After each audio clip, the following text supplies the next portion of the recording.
Hi, my name is Amy Howard, and I'm here today to be able to demonstrate for you how to use furniture lacquer on rescuing and restoring this wonderful little piece of furniture.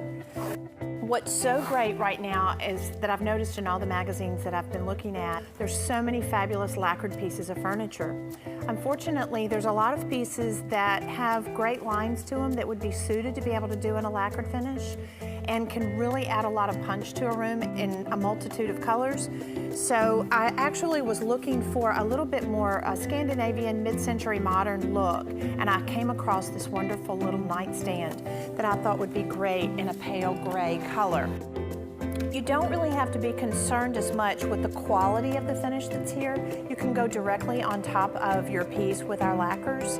But because this piece is so grainy, I am actually going to use a primer on it. I'm going to take out my drawers.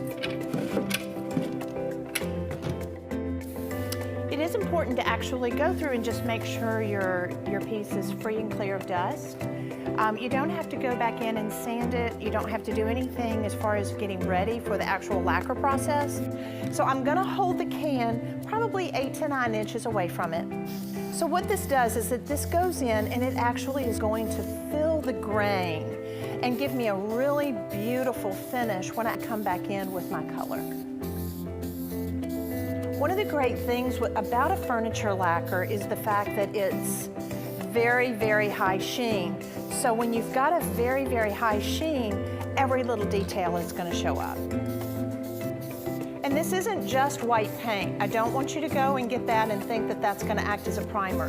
This is actually filling the ridges and giving you a beautiful surface to be able to come in. It's sealing it. Sometimes, say for instance, if you're going to be lacquering a mahogany piece, the red in that mahogany is going to have a tendency to bleed through considerably. So you want to make sure that you really get it primed well.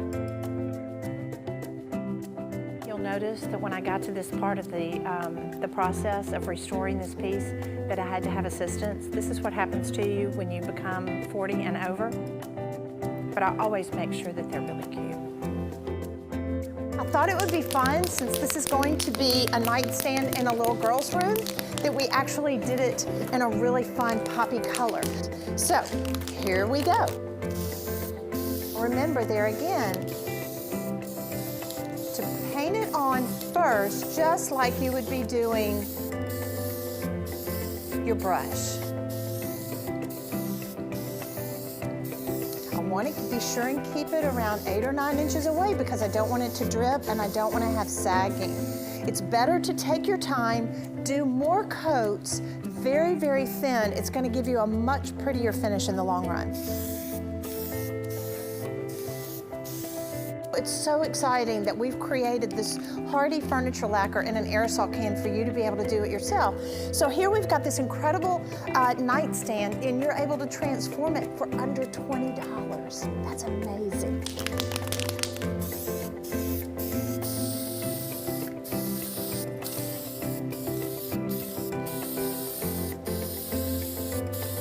The other great thing about this is you can have a project like this done in 2 hours' time on a Saturday afternoon, and then you've got a great piece of furniture to be able to show for it.